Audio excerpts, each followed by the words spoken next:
Hey man, I'm looking at the view counts, and every time we make a video talking about the Vegas Golden Knights, there seems to be a whole bunch of people who are on board and willing to listen to what we have to say. So, this is the fourth day in a row talking about the Vegas Golden Knights? Ay. Last time it was all the drama with Peter DeBoer and Robin Lehner and the three-part series of that entire saga, which has ultimately led to him getting season-ending surgery, that in which Peter DeBoer has denied. But this video is a little bit of a different flavor, because we're not just talking about the Vegas Golden Knights here, we're also talking about the Buffalo Sabres. We're reviewing what was the Jack Eichel trade once again, because if you go over to just how these two teams and just how these two players have both been performing, it gets really interesting when you dive into how exactly the score sheets line up ever since Jack Eichel entered the Vegas lineup. So, just for the sake of reviewing and repeating, we have to highlight this at the very beginning because it kind of sets the stage as to how everything falls into place. The Buffalo Sabres, the team wherein Jack Eichel was drafted, spent 6 years within before getting traded over to Vegas from. The Sabres are not a good team.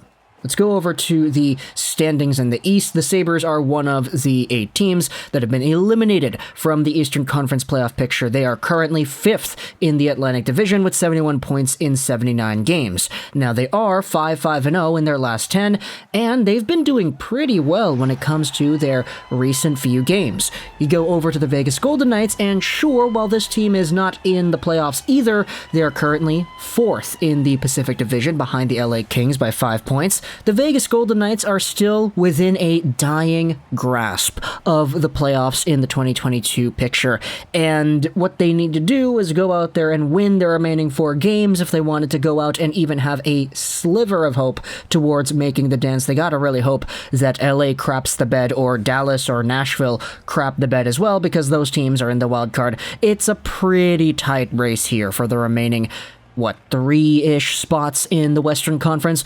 But Vegas is a tweener playoff team. Buffalo is not a playoff team. Vegas was supposed to be a better playoff team if you asked most people that were talking about the standings and the players and how things were going to go.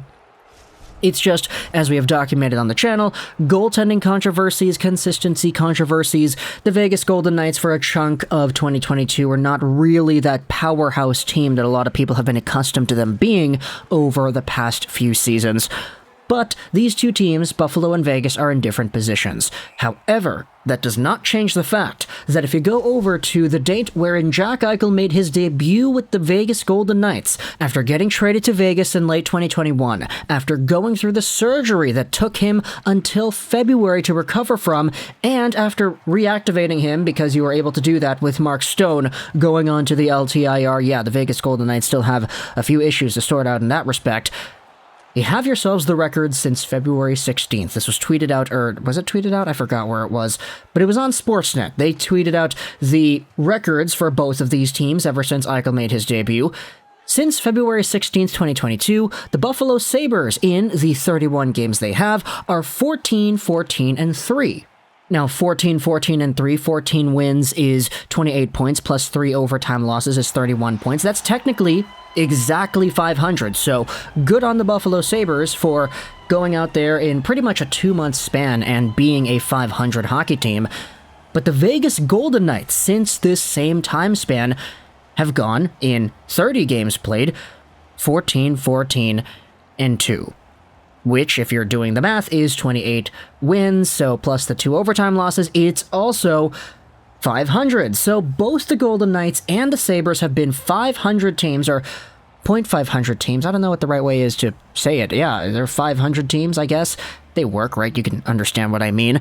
But they've both been .500 teams since Jack Eichel made his debut into the Vegas lineup. It's kind of funny how if you review Jack Eichel and the situation he has been placed within, he's a superstar, franchise caliber guy, 80-90 points in a season in his sleep, and he goes over to Vegas where they've made the conference finals 3 out of the 4 years they've existed. They just got Pietrangelo, they still have Lehner, they still have Stone, Pacioretty, and all the depth that they've been accustomed to having having William Karlsson had 40 goals in his first season in Vegas. This is a good team, and they just got better with Eichel, and ever since Eichel has been playing, they've been a 500 team, and that's it. You would assume, oh, really good team, getting a franchise superstar. They're probably like a 5.5 team, or excuse me, a 550 team, or a 580 team. Not a 500 team. So in isolation, just the pure records of how they've been playing with Eichel in the lineup, it's incredible to see, but they are not the game-changing, world-shattering, galaxy-devouring team like we thought they were going to be, and it gets even crazier when you acknowledge just how exactly the players in the deal are doing too. Jack Eichel, ever since making his debut with the Sabres, or not the Sabres, with the Golden Knights, February 16th, has himself 21 points, 12 goals, 9 assists in 30 games played. You go over to Alex Tuch, the other American player that was included in this trade, and you see what he's been doing in Buffalo. You can see that Tuch, ever since February 16th, 2022, has 18 points in 31 games, 5 goals, 13 assists. So where Jack Eichel has 21 points, you have Tuch, who has 18. They're separated by 3 points. Eichel obviously has a lot more goals. Tuch has a few more assists. But that's not even including Peyton Krebs and seeing what he's been doing with the Buffalo Sabres as well. Krebs has been a pretty successful story too. He's got 22 points in 45 games with the Buffalo Sabres this year. A lot of Sabres fans would go out there and talk about how impressed they've been with Peyton Krebs and the development he has taken as a 21-year-old, but even more will go out there and talk about Alex Tuch and just the overall vibe this guy gives to the team. You can see he goes out there and he loves being a Sabre. He's from the area. This is a guy who is playing for his hometown team. He knows his hometown team isn't really all that great, but he's having a good time and he's making the boys around him feel better regardless. You saw the video of him taking Craig Anderson, sitting in a chair and like wheeling him over to the front of the net. Yeah, it's like casual stuff like that that makes you look at the Sabres and say, yeah, that's a team that may not be the best team around, but they're a good squad. They're a good group of guys that like each other, and that's all you really want out of a hockey team that isn't really fighting for the playoffs or fighting for the Stanley Cup or whatever. You just want to see good vibes, and Alex Tuch is a guy that goes out there and provides that. Sure, he was always a pretty good dude, but it's kind of funny seeing him take that extended leadership role on a younger Buffalo Sabres team that definitely has a lot more to gain from that type of experience than not. It's a completely different vibe from what Jack Eichel provided the team. Obviously, everybody knows Jack Eichel is a competitive guy. He was their captain for a reason, but a lot of Sabres fans would point to his frustrations and the way he dealt with his perception of the team in the media and how he would talk about the team. You know, it's the self-talk. How about we tone that down a little bit? You are amazing. You're amazing. Amazing spot. Okay, no, I had to do it. You know I had to do it. But either way, it's a night and day difference where you take a look at the team and the morale and the fans' perception of the team with Tuch as the guy here doing his thing versus when Eichel was the guy in charge. That's not to disrespect Eichel, it's just kind of a perspective that I think a lot of people have sort of felt the past few years, that Eichel, even though he is a really talented hockey player, maybe he's not necessarily the guy who probably should be the face of your organization, especially when you start losing as much as the Buffalo Sabres have had. I don't know, that's just a thought I wanted to throw out there. You can let me know in the comments if you believe or agree, whatever, with that kind of idea. But either way, the Buffalo Sabres have been pretty good as of late. The Vegas Golden Knights lately, too, have been kind of picking up the slack, trying to make sure they make that playoff dance, which is not really guaranteed. I mean, money puck odds don't really have them at the best luck of the draw at the moment, so we'll see whether or not Vegas is able to make the dance ultimately. But when it comes to these two teams, when it comes to these two players, the Buffalo Sabres and the Vegas Golden Knights, Alex Tuch and Jack Eichel, they've been a lot more similar on the score sheets than we would have expected them to be.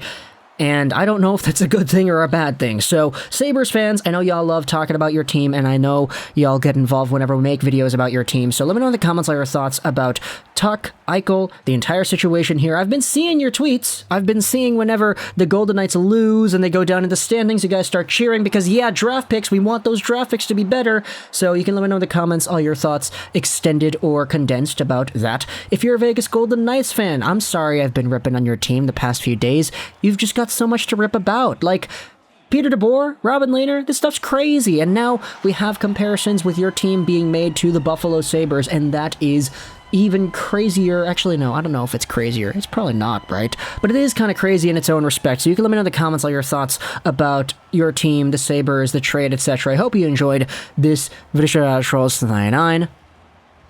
And bye.